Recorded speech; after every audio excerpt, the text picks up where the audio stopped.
Do you sometimes feel like you're at the mercy of the circumstances of the things going on in your life? Like if things aren't perfect or if things aren't right, then you feel like it's okay sometimes to slack off, or sometimes you just aren't getting the stuff done that you know you can get done. And that's okay normally, but sometimes it starts to affect many long periods of time before we even really realize it. And for me, I really realized that this was a problem when it started to affect my ambitions and mainly my YouTube channel. When I felt off or when I didn't feel on the ball, like I was at the point where I needed to be, I felt like I was okay with slacking off a little bit or maybe just doing the bare minimum and just trying to work it up from there. And normally that's good.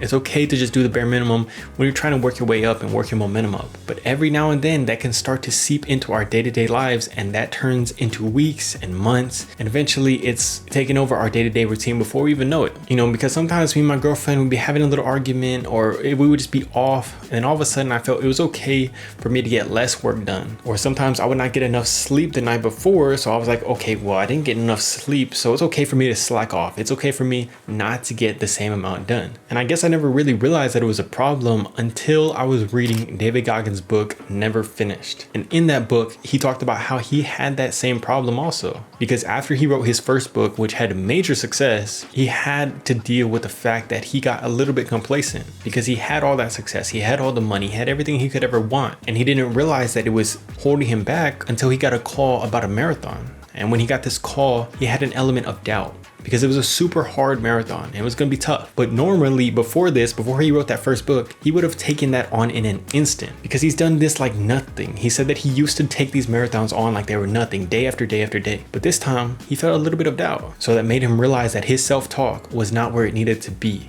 He was not where he needed to be. So when he realized that, he realized he had to get out of that. And one of the things that he started to do was record his self-talk into a voice recorder. The first thing he did when he woke up in the morning is every little weak thought, every little negative thought that would try to hold him back, he voiced it out into a voice recorder. He didn't filter it, he just let it all come out. And then right after that, he would listen to it. And when he would listen to it, it made him feel disgusted, it made him feel nasty, because it felt like he was listening to this dude who was lazy, this dude who was undisciplined, and it's hard to hear that sometimes. But then right after that, he would record another take. And what this would do would allow him to change the way that he was talking to himself. So he basically said, with that first take, if you were listening to somebody that you cared about and that you loved and that you wanted to help or motivate, what would you say to them? Like, how would you think about what they were saying? And if you're lazy and you're talking lazily to yourself, you would want to motivate yourself. You would want to pull yourself out of that state. You would want to pull that person that you loved out of that state and help them. And how would you talk to yourself? How would you motivate yourself? And then with that second take, how would you record it if you wanted to motivate somebody? If somebody listens to that second take, are they going to want to lay back down into the couch and be nice and cozy? Or are they going to want to get up off their butt and do something great today? So after hearing about how Goggins did that, I realized that my own self-talk was holding me back without even knowing it. So instantly I started to do exactly what he said. I started to wake up in the morning and record myself. He did a voice recorder, but I did a recording with my phone. And what I realized is that really helped me get the self-talk out, really see what I was telling myself, really see the stories that I was telling myself in order to make up excuses. And I think when you record it and you hear it out loud, it doesn't allow that self-talk to hide behind anything. It brings it to the forefront and it makes you come to terms with the fact that you're holding yourself back. So instantly I was excited. I was ready to get that second take off, and that second take was way better. It just sounded better. I just felt the instant change throughout my day. I knew I was going to take on this day because I went from telling myself, I was a little bit tired. I feel like I can only get this amount done and that'll be okay, to instantly telling myself, no, like we're not going to do that. We are going to fix this. We are going to be better today,